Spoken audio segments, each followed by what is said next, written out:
मेरे पास मसला पूछने के लिए कुछ लोग आ गए तो 4-5 साल का बच्चा भी था जिसके वालिद ने गुस्से में अपनी बीवी को 3 तलाक़ें दी थी। तो छोटा सा बच्चा, कपड़े भी फटे पुराने, और हालत बता रही थी कि गरीबी है। तो जब मैंने मसला बताया कि 3 तलाक़ें हो गई हैं तो वापस जाने लगे। तो बच्चा मुझसे कहता है, देहाती आदमी, तो कहने लगा, मौलवी साहब मेरी अम्मा ते नानी कहनी असन पूछ के आई आप कि हुण असीं लहदा ही रहना है। तो उस बच्चे की नौनिहाल की वो कैफियत देखी तो मैं रो पड़ा। मैंने कहा, यार ये बच्चा बेचारा माँ बाप के होते हुए ये यतीमों जैसी ज़िंदगी गुजारेगा क्योंकि बाप ने तलाक दे दी। किस तरह मसाइल नहीं बताए लोगों को, तालीम से आगाही नहीं किया। और इसमें बहुत बड़ा जुल्म है उन लोगों का भी जो जनाजे पे खड़े होके तो कह देते हैं, मेरी तरह के लोग, अच्छे उलमा की बात नहीं करता, वो कह देते हैं, देखो जिन लोगों को जनाजा नहीं आता, भैया आपने किस दिन इशा के बाद क्लास लगाई थी जनाजा सिखाने की? ये तो आपने कह दिया लोगों को कुरान जी ठीक नहीं आता। तो यहाँ तो बेचारी बीबियाँ जिनको सही पढ़ना नहीं आता वो मिशन बना लेती हैं कि मैंने इतने 100 को कुरान पाक पढ़ाना है, बेवा हो गई हूँ, तलाक याफ्ता हो गई हूँ, सारी ज़िंदगी कुरान पढ़ाऊँगी। हम क्यों ये मिशन नहीं बनाते, क्यों इस तरफ सफ़र नहीं करते? एक तो दीनी मालूमात में, दीनी उलूम में अपने आप को लगाएं और ज़ौक़ पैदा करें कि जो चीज़ें मुझे नहीं आती मैंने वो सीखनी है, जो मामलात मुझे नहीं आते मैंने उनकी तरफ सफ़र करना है। एक तो अपना ये मिजाज बनाएं। और जब आप दीनी उलूम सीखते हैं तो पता है कौन सा मंज़र कायम होता है? मंज़र वो बनता है कि हज़रत अबू हुरैरा भी दीन सीखा करते थे, हज़रत अब्दुल्ला इब्न उमर भी असहाबे सुफ़ा में रहा करते थे, हज़रत अनस बिन मालिक भी रहा करते थे। और ऐसा मंज़र बनता है कि हज़रत सैयदा खदीजतुल कुबरा रज़ी अल्लाह तआला अन्हा फरमाती हैं, सैयदा फ़ातिमा हुजूर की गोद में बैठी होती थी और नबी पाक से बातें पूछती थी और हुजूर उन्हें बता रहे होते थे। सैयदा आयशा हुजूर से दीन की बातें पूछती। चौथा हिस्सा हमारी फ़िक़्ह के उसूल हज़रत फ़ातिमा की, हज़रत आयशा सिद्दीक़ा की मरवियात पर मबनी है। अगर हमारी बच्चियां छोड़ दें डाइजेस्ट पढ़ना, छोड़ दें इधर उधर की मूवी देखना और वो किताब व सुन्नत पर आ जाएं तो बहुत सारे मसाइल ऐसे हैं जो उलझने से पहले ही सुलझे हुए हों। दीनी तालीम का मिजाज और ज़ौक़। और दूसरी आयत करीमा मैंने तिलावत की, अल्लाह करीम ने कुरान मजीद में फरमाया, या अय्युहल्लज़ीना आमनू कू अनफुसकुम व अहलीकुम नारा, ऐ ईमान वालों खुद भी दोज़ख की आग से बचो और अपने घर वालों को भी बचाओ। ओ वालिद, वो माँ जो बच्चों को भूख से बचाने के लिए मेहनत करती है, उनको मायूसी से बहुत सारे माँ बाप ऐसे होते हैं जिनके पास कपड़े लेने के पैसे नहीं होते ईद पे। क्यों? अजान शुरू होगी जी। अजीज़ भाई, जिस तरह हम अपने बच्चों को देखें, बहुत सारे माँ बाप के पास गुंजाइश नहीं होती, लेकिन इस नीयत से कि बच्चों के दिल टूट जाएंगे, ईद पे कैसे गुजारा करेंगे, मुश्किल से भी कपड़े ख़रीद के देते। इस तरह हम अपने बच्चों को भूख से, प्यास से, मायूसी से बचाते हैं। इस तरह हमारे रब ने हमारे ज़िम्मे लगाया है कि तुम अपने बच्चों को कोशिश करो दोज़ख की आग से बचाने की। हज़रत उमर फ़ारूक रज़ी अल्लाह तआला अन्हु ने अर्ज़ किया था, या रसूल अल्लाह सल्लल्लाहु तआला अलैहि वसल्लम, इस आया करीमा का माना क्या है?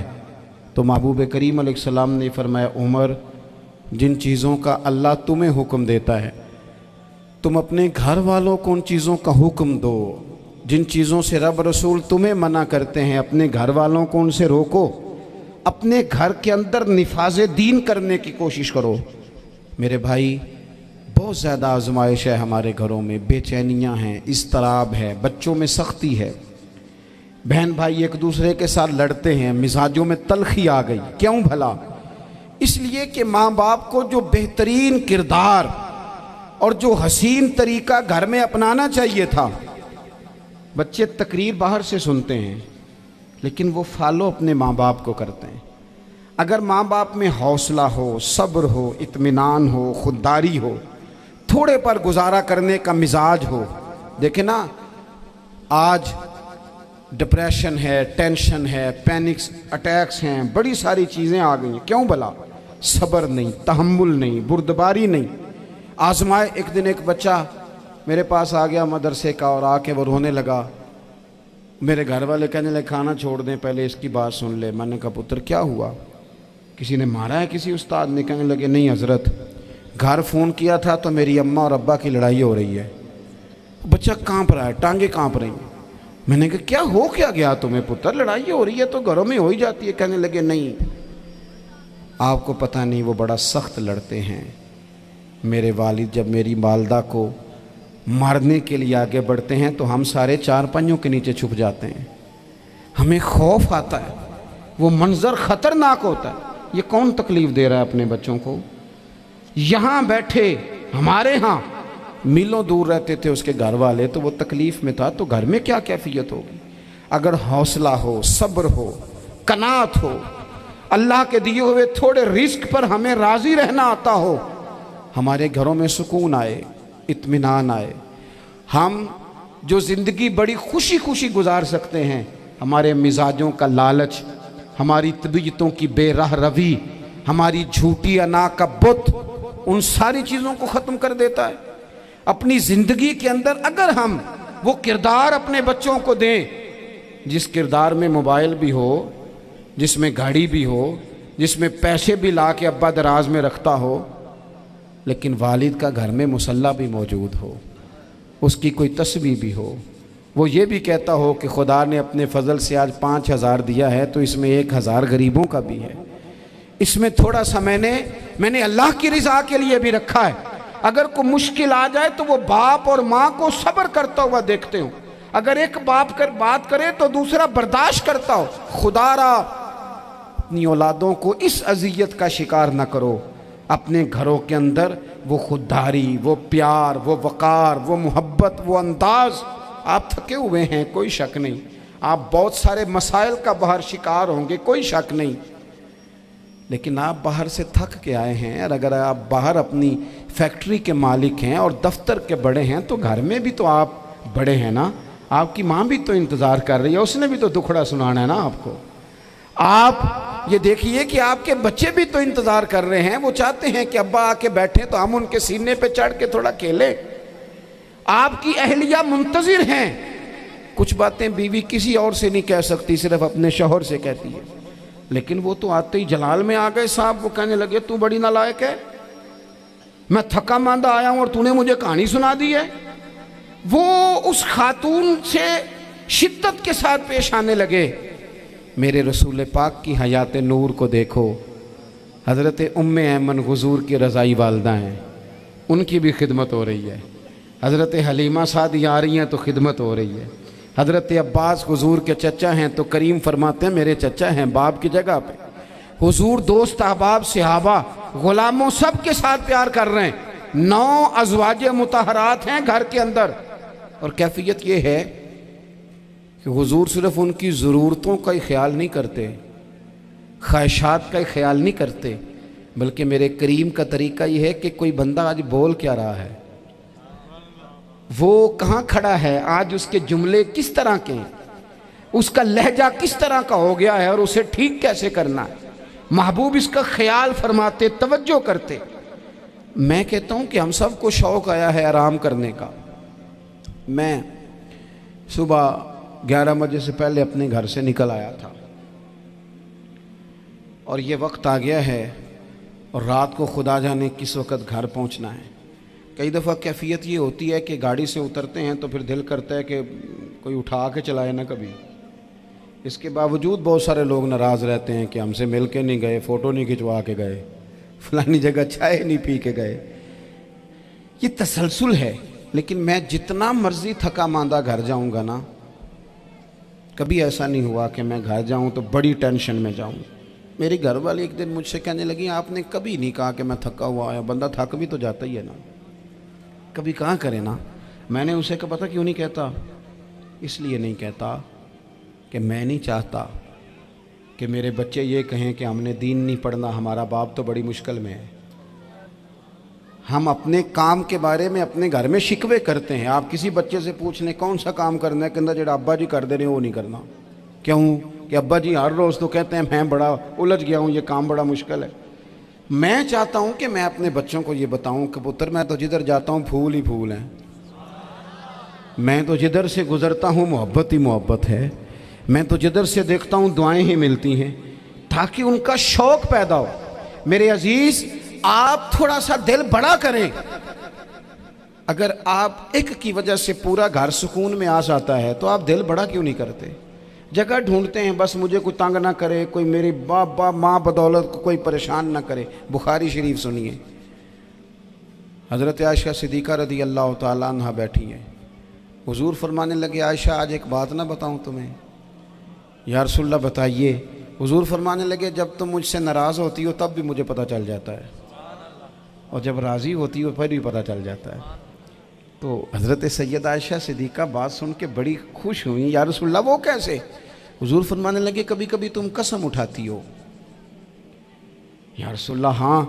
फरमाया, जब होती हो ना राज़ी, खुश, तो फिर कहती हो मुझे रब्बे मोहम्मद की कसम सल्लल्लाहु अलैहि वसल्लम। फिर तुम मेरे नाम के साथ रब करीम का नाम मिला के कसम उठाती हो, रब्बे मोहम्मद की कसम।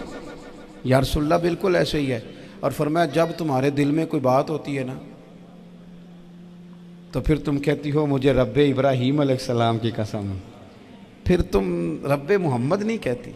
ये बुखारी मुस्लिम में मौजूद है।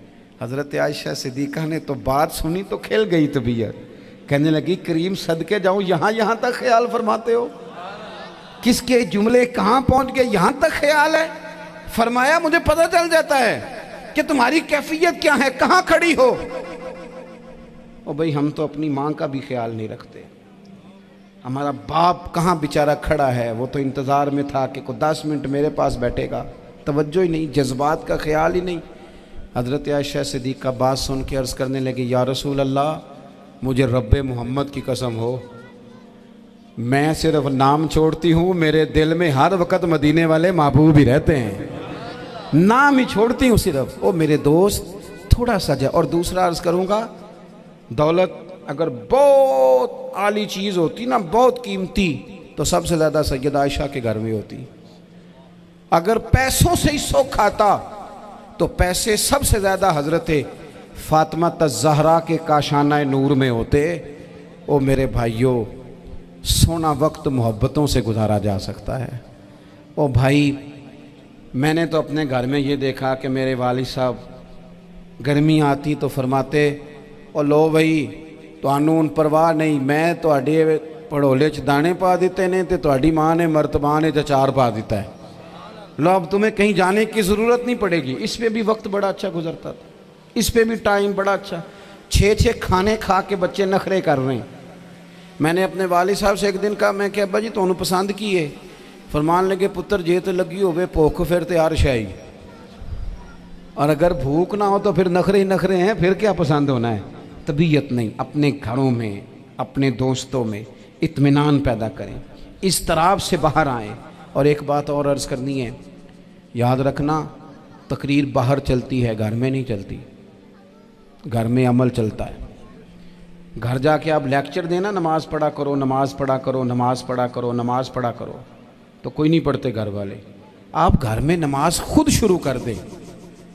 नबी पाक सल्लल्लाहु अलैहि वसल्लम ने फरमाया, घरों को कब्रिस्तान ना बनाओ, कुछ नफली नमाजें घर में भी पढ़ा करो।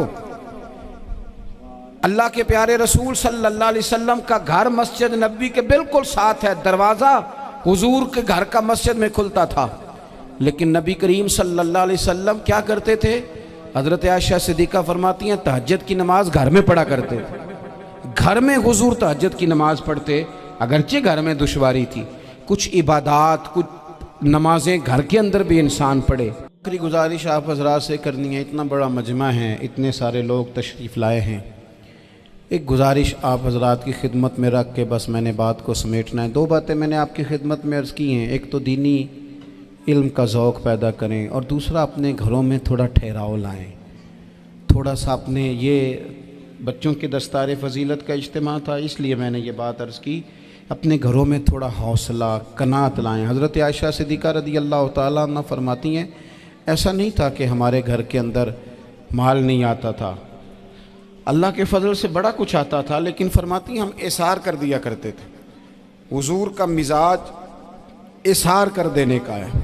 याद रखना, शम्मा से अगर कई शम्मे जल जाएं तो इसकी रोशनी में कभी कमी नहीं आती। हज़ारों दिए भी जल जाएं तो ये दिए मांद नहीं पड़ते। महंगाई बड़ी ज़ोर की हो गई, गरीब आदमी की आजमाइश बढ़ गई। हमेशा महंगाई से गरीब लोग मुतासिर होते हैं। अमीरों की तो चीज़ें महंगी हो जाती हैं, वो तो सिंगल उन्होंने जमा की होती हैं, महंगी होती हैं तो डबल में बेचते हैं। गरीब पिसता है। लेकिन दुख की बात यह है कि हम एक दूसरे का साथ नहीं देते। मकरूज़ ज़हनी अज़ियत का शिकार है। 3 दिन है ना ईद के, तो एक जोड़े से भी गुजारे जा सकते हैं, एक से भी। अक्सर लोग तो वैसे ही ईद की नमाज़ पढ़ के सो जाते हैं, और जो बेदार भी हैं वो भी कपड़े बदल करके जानवर के ज़िबा में मशगूल हैं। हमने इस ईद पे कोशिश करनी है कि हमारी गली में, हमारे मोहल्ले में, हमारे दाएं बाएं थोड़ा सफ़र करें, बच्चों को देखें, सरकारी स्कूल से निकलते बच्चों को देखें, मसाजिद मदारस से निकलते बच्चों को देखें। हम ना एक एक दो दो का साथ दें। ये जितनी सियासी जमातें काम कर रही हैं, जिनकी हुकूमत थी, जिनकी है, पता नहीं कल किसकी आएगी। मैं तो ज़ाती तौर पर इनसे पूरा मायूस हूँ। मुझे तो नहीं लगता कि जितने लोग आज तक हुकूमत कर चुके हैं, बार बार आते हैं या पिछली हुकूमत गई है, इनके पास कोई प्लान ही नहीं है। ये तो बेचारे एक दूसरे की टांगें खींचने के अलावा ना कुछ कर सके हैं, ना उम्मीद है कुछ करेंगे। लेकिन गरीब की तकलीफ़ बढ़ गई है। मेरे पास 20 लोग आते हैं, आते तो वो दुआ का कहने हैं, आते तो सिर्फ ये बताने हैं कि इस मुश्किल में हूँ, दुआ करना। लेकिन दोस्तों, लोगों की बातें सुन के बड़ी तकलीफ़ होती है। हम क्या किसी की मदद कर सकते हैं? हमारे लिए तो मदारस चलाने मुश्किल हैं, लेकिन लोग अज़ियत का शिकार हैं। ज़हनी कर्ब के नीचे लोग आ गए। इतनी बड़ी अज़ियतें खड़ी कर दी गई हैं। थोड़ा थोड़ा देखो, 2 का खाना 3 भी तो खा ही सकते हैं ना, 3 का खाना 4 भी तो खा ही सकते हैं ना। मेरे महबूब ने हमें ये नहीं कहा था ज़्यादा गोश्त पकाना, बल्कि रसूल पाक ने तो रंग ही बड़ा सादा दिया है।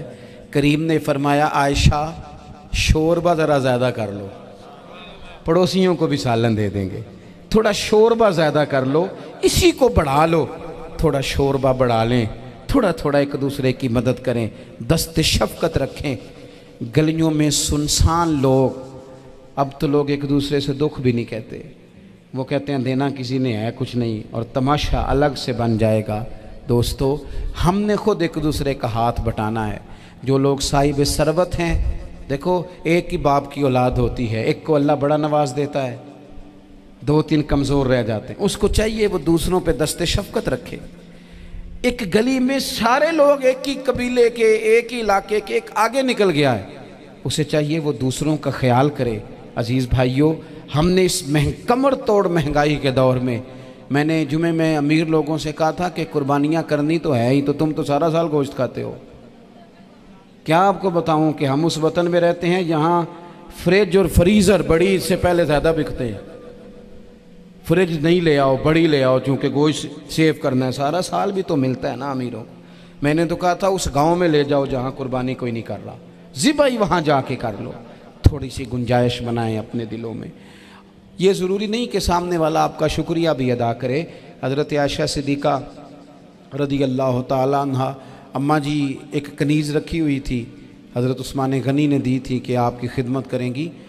तो वो कनीज़ कहती है कि अम्मा जी तो मेरी भी रोटियां पका देती थी, वो तो मेरे लिए भी खाने का अहतमाम कर देती थी, लेकिन कोई दरवाज़े पे अगर मांगने आता तो हज़रत आयशा सिद्दीक़ा मुझे कहती इसे खैरात दे आओ। तो मैं कहती अम्मा जी ये काम तो लोग दौड़ के करते हैं और आप ये मुझे कह रही हैं मैं कर दूँ? तो हज़रत आयशा फरमाती जब कोई बंदा किसी को देता है तो वो शुक्रिया अदा करता है। मैं चाहती हूँ वो शुक्रिया भी तेरा ही अदा कर जाए, मैंने जो अजर लेना है वो रब की बारगाह से लेना है। तो मेरे भाई, अपनी ज़िंदगी में थोड़ा सा तो दिल बड़ा करें, थोड़ी थोड़ी गुंजाइश पैदा करें। और ये ज़रूरी नहीं कि उस बंदे का आपसे बड़ा अच्छा सलूक ही हो, ना भी हो उस गरीब का सलूक अच्छा, तो बाज़-औक़ात बंदा गरीबी में तल्ख़ भी तो हो ही जाता है ना। बाज़-औक़ात इंसान पे गुर्बत ज़्यादा आ जाए तो उसकी तबीयत भी तो, बीमार आदमी सख्त भी तो हो जाता है। तो मेरी आपसे ये गुजारिश है कि ये जो दिन चल रहे हैं वो हमारे यहाँ हमारे हुक्मरान कहते हैं मज़ीद सख्त फ़ैसले करने पड़ेंगे। वो मैंने कहा तुम्हारे लिए तो आसान है, इसलिए कि तुम तो जिस दफ्तर में बैठ के फ़ैसला करते हो उसकी तो बत्ती कोई नहीं जाती, तुम्हें क्या पता हो, वहाँ तो एसी भी 1 मिनट के लिए बंद नहीं होता। ये तो उससे पूछो बाप से कि जो ईद से पहले अपनी बीवी से मशवरा कर रहा है कि ईद आ गई है, अगर बेटी के घर कपड़े ना भेजे तो उसकी सास बातें करेगी। ये छोटी ईद गुजरी थी ना, तो हमारे यहाँ कुछ लोग समझते हैं कि सखावत सिर्फ रमज़ान में ही करनी है, और रमज़ान में सवाब ज़्यादा है, वरना राशन वंडन वाले लोग को ईदों बाद भी भूख लग दीजिए, ईद के बाद भी उसी तरह ही गरीब के साथ पेट होता है, लेकिन तवज्जो नहीं। एक तो ज़ौक़ इल्म पैदा करें, एक अपने घर में इत्मीनान का माहौल लाएं।